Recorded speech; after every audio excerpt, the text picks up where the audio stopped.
In the tales of wealth and fortune, few names have left a mark like J. Paul Getty. Although he is not as well known as other tycoons, like Rockefeller, he is an enigmatic figure whose life was a tapestry woven with oil, opulence, and controversy.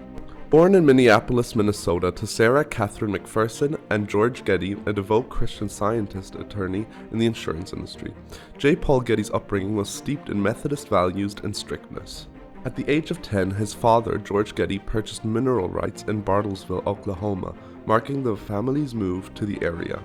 J. Paul Getty attended Garfield School, witnessing the rapid success of wells on their land, yielding an impressive 100,000 barrels of crude oil monthly. As newfound millionaires, the family moved to Los Angeles, where J. Paul Getty briefly settled before returning to Oklahoma.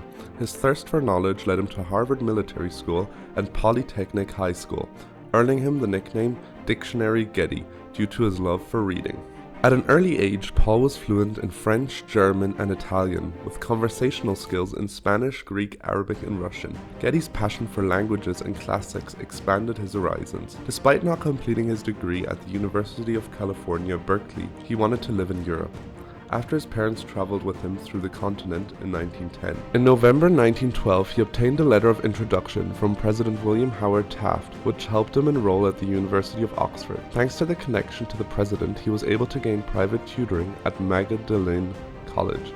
He made friendships with aristocratic peers, including Prince of Wales, future King Edward VIII. He was very proud of how he was accepted by the British aristocrat. In June 1913, Getty obtained a diploma in economics and political science from Oxford.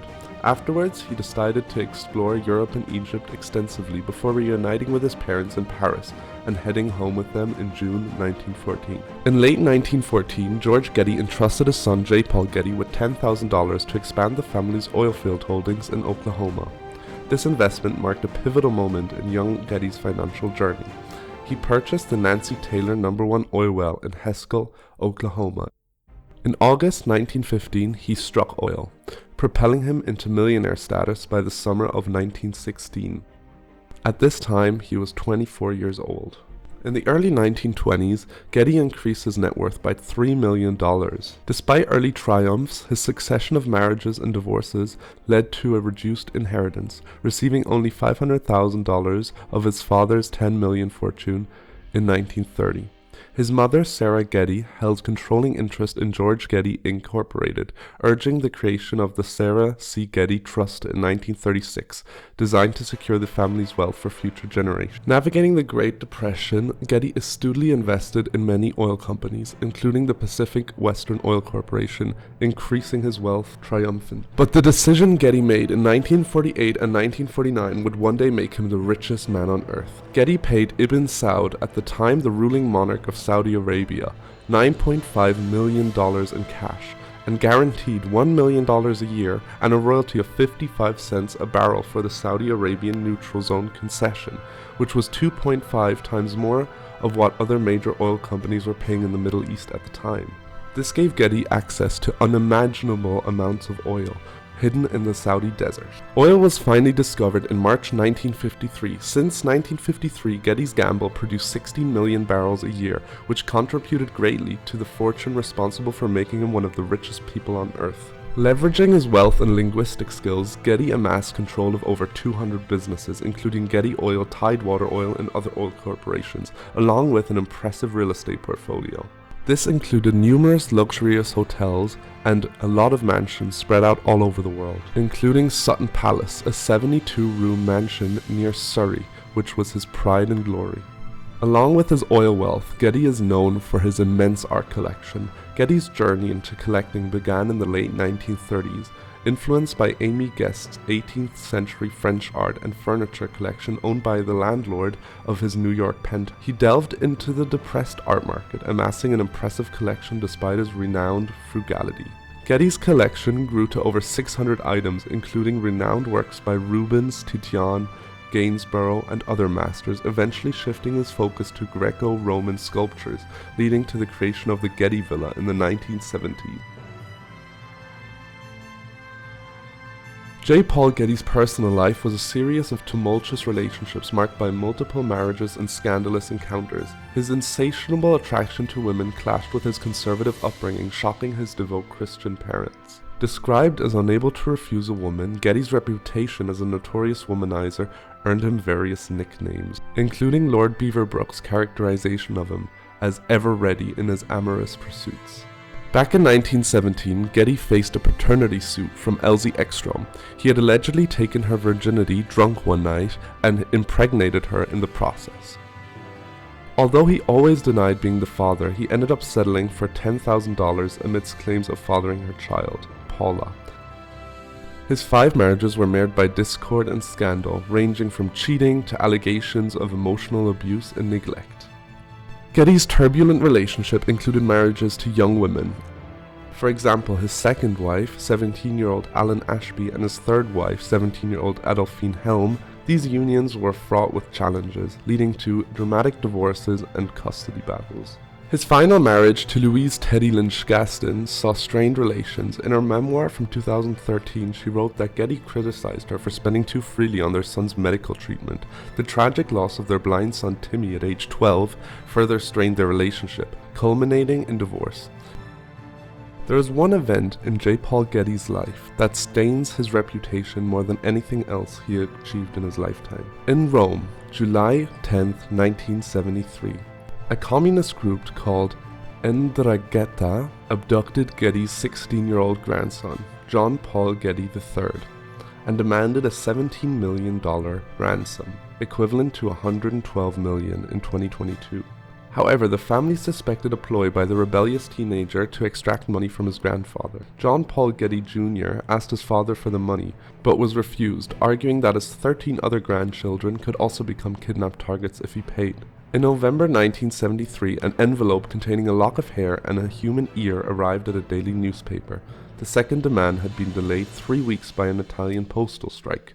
The demand threatened that Paul would be further mutilated unless the victims paid $3.2 million. The demand stated, "This is Paul's ear. If we don't get some money within 10 days, the other ear will arrive. In other words, he will arrive in little bits." When the kidnappers finally reduced the demands to $3 million, Getty agreed to pay no more than $2.2 million, equivalent to $14.5 million today, the maximum that would be tax deductible. He lent his son the remaining $800,000 at 4% interest.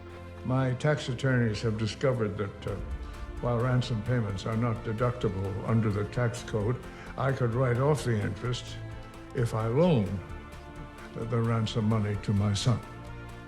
Getty's grandson was found alive on December 15, 1973, in a Laurier filling station in the province of Potenza, shortly after the ransom was paid. After his release, the younger Getty called his grandfather to thank him for paying the ransom, but Getty refused to come to the phone. 9 people associated with the kidnapping were caught, but only 2 were convicted. Getty III was permanently affected by the trauma and became a drug addict. After a stroke brought on by a cocktail of drugs and alcohol in 1981, Getty III was rendered speechless, nearly blind, and partially paralyzed for the rest of his life. He died on February 5, 2011, at the age of 54. Kidnapped at 16, a stroke at 24, dead at 54. Such was the tragic life of J. Paul Getty III. Getty defended his initial refusal to pay the ransom on 2 points. He argued that his 13 other grandchildren could also become kidnapped targets if he paid, and also stated, quote, "The second reason for my refusal was much broader based. I contend that the acceding to the demands of criminals and terrorists merely guarantees the continuing increase and spread of lawlessness, violence, and such outrageous acts." There are many stories about J. Paul Getty's legendary thriftiness, a peculiar trait given his immense wealth. His reputation for penny pinching was a source of amusement and bewilderment to many. In the movie All the Money in the World, in one of the first scenes we are introduced to Getty, he refuses to pay someone to do his laundry, instead insists on doing it himself. Despite his riches, Getty famously hesitated to pay his grandson's $17 million ransom when kidnapped. Another notorious incident involved his installation of a payphone at Sutton Palace to curb unauthorized long-distance calls that were inflating the phone bills. He bargained relentlessly for almost everything, from luxurious hotel suites to valuable artwork, showing a passion for obtaining the lowest possible price. His stinginess extended to his personal matters. He did his own laundry by hand, trimmed frayed shirt cuffs instead of buying new shirts, and reused stationery and office supplies meticulously. During outings, he made his friends wait until ticket prices for dog shows were decreased, reluctant to pay full price. His move to Sutton Palace was justified by lower living costs, boasting about the price difference from a simple drink between there and the Ritz. John Pearson claims that Getty's extreme thriftiness is due to his upbringing, where he was taught to always live a modest life and taught good personal economy. Getty himself always claimed it was more about the principle rather than the money. In his old age, he often worked 16 to 18 hours per day, overseeing his operations across the world. Getty remained very lustful. Even into his 80s, he used an experimental drug called H3 to maintain his potency. He had many mistresses who resided at Sutton Palace, including the married Mary Tessier, a distant cousin of the last Tsar of Russia. She also had connections to the British royal family. Getty's stinginess and misery only became greater in his old age, and many relatives distanced themselves when he got older. Getty died of heart failure at the age of 83 on June 6, 1976, in Sutton Palace, near Guildford, Surrey. John Paul Getty, a figure of unparalleled wealth and controversy. At the time of his death, he was worth more than $6 billion, approximately $25 billion in 2023. He was a titan whose life wove a tale of triumph, tragedy, and contradiction. His legacy endures, a mosaic of riches, art, and the human complexities that echo through the corridors of time. Let us know what your opinion on this business titan is, and thank you very much for watching.